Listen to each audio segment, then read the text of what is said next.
First, India is an indeed oasis of macro stability in otherwise a turbulent world. Numbers speak for themselves. Our GDP for this financial year is estimated, this is all IMF forecast, may differ slightly from what MOSPI has told us.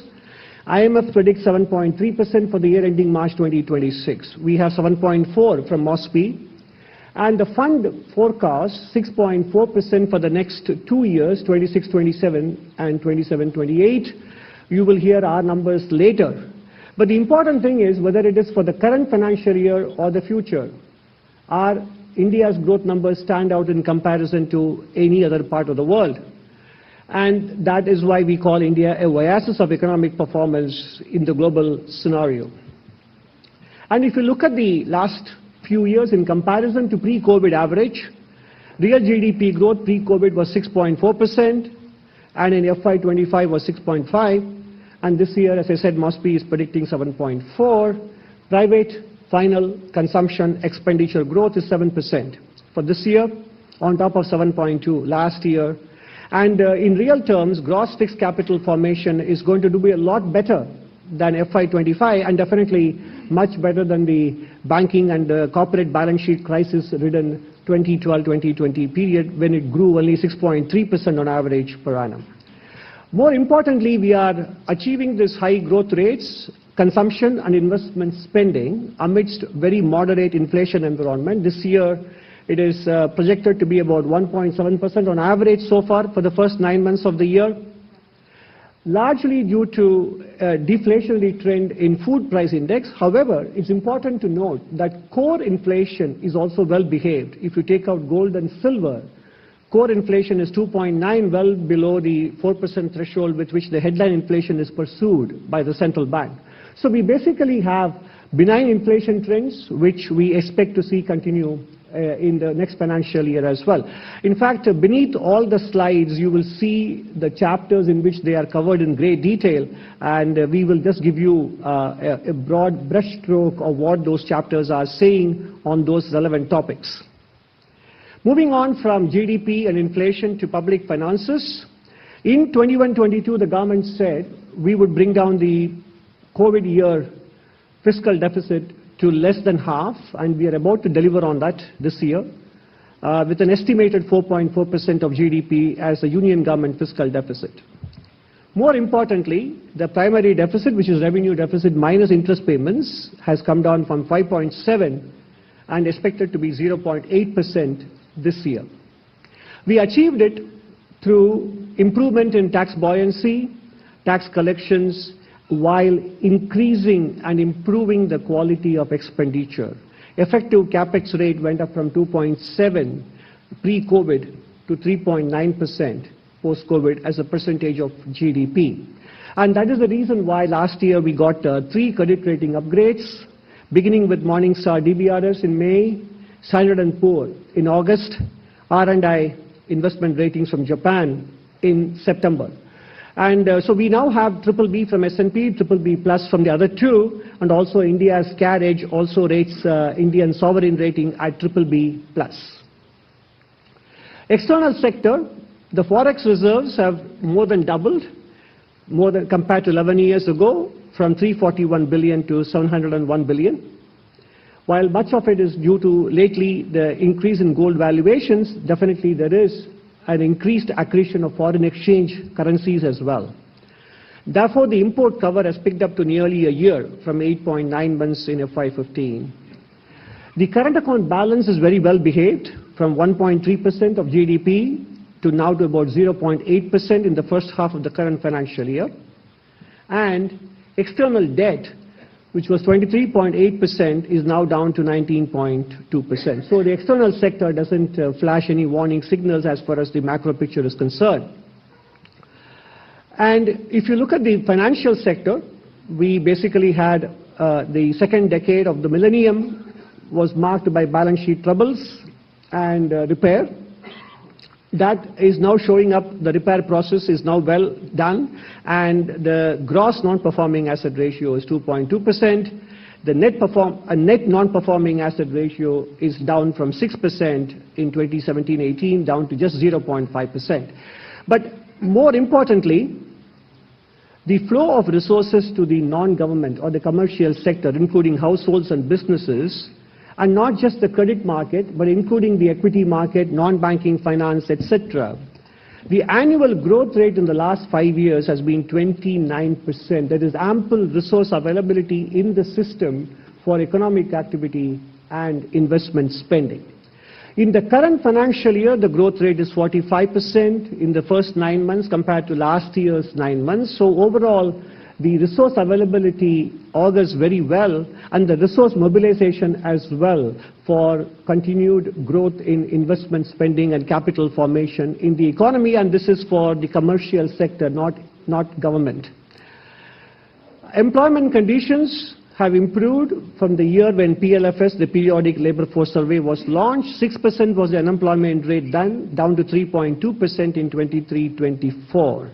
The PLFS used to follow a July to June cycle, and that is now becoming a calendar year-based cycle. Therefore, the data for 2025 will be released sometime in March, and that is why we are showing you 23-24 data.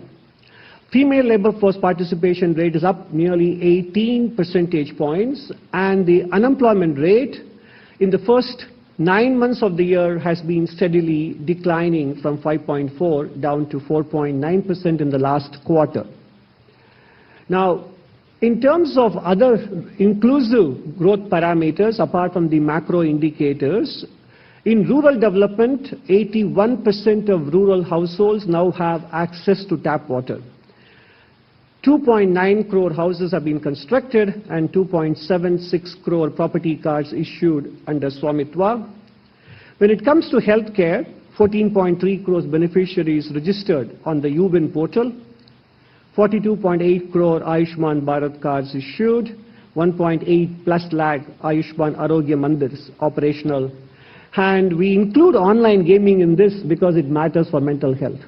So the banning of online gaming does matter for mental health and also for your wallet's health. So that is why we included the Online Gaming Act, Regulation Act of 2025 in this category. When it comes to education, there was a concern that post-COVID, because of the school shutdown for long periods, there would be a slippage in functional literacy and numerical skills. But the latest annual State of Education report does give us very encouraging signs. Reading skills in grade 3 up to grade 2 level has picked up by about 3 percentage points compared to what they were a decade ago, And when it comes to numerical skills, the improvement is even more heartwarming, going from 25% to 33.7%. It is not to say that therefore nothing remains to be done. In fact, much remains to be done, but the direction of progress is quite reassuring. When it comes to enrollment, I think India has fixed that problem mostly. Now we are focusing on the quality of educational outcomes, because up to middle school level enrollment is almost 100%, up to high school it's about 80%, and up to secondary school it's about 60% or so. And in tertiary education we have a target of 50%, and we are somewhere around 32%. So compared to where we were at the turn of the millennium in terms of enrollment, whether it is in school education or higher education, we have witnessed significant progress, so we can now focus more on educational outcomes. The number of educational institutions, whether it is universities, colleges, or medical seats, etc., all of them have expanded, so more details can be found in those chapters 11 to 13. Now, macro fundamentals, inclusive parameters are also backed up by digital and in terms of project execution. If you look at the project approvals by the PPP Appraisal Committee, which was barely less than 9,000 crores in FY23, now it's more than 1 lakh crores, and that too up to November only. The number of operational high-speed corridors in terms of length of kilometers in highways, just 550 kilometers, improved to 5,360 kilometers, and that too only up to December. The commissioning of railway networks from 1,500 to more than doubling to 3,100 plus. Port infrastructure having gone up in terms of cargo handled and the capacity of ports in terms of tonnage. The numbers speak for themselves. What is interesting to me when I was putting the survey together was the one on the bottom right. the growth of inland water transport as a very viable means of transporting people and goods. The growth rate of freight handled or goods handled by inland water transportation went from 18 million metric tons to 146 in the last 11 years, recording a compounded annual growth rate of 21%, and that's very impressive. So we are now tapping all sources of transportation mode to power economic activity in the country. Digital connectivity. India has a very steep decline in data costs compared to any other country in the world. Perhaps we are the cheapest, and of course I would consider it a mixed blessing in different ways, and you will see later why it's a mixed blessing. Number of broadband subscribers has gone up from 6 crores to 100 crores. And in terms of the Department of Telecom, in terms of deregulation processes, the application approval time for centralized right-of-way portals has come down by 90%, from 450 days to just 40 days. And in terms of rural connectivity, more than 13,000 towers operational, nearly 20,000 villages with 4G mobile, and 2.1 lakh gram panchayats connected with broadband.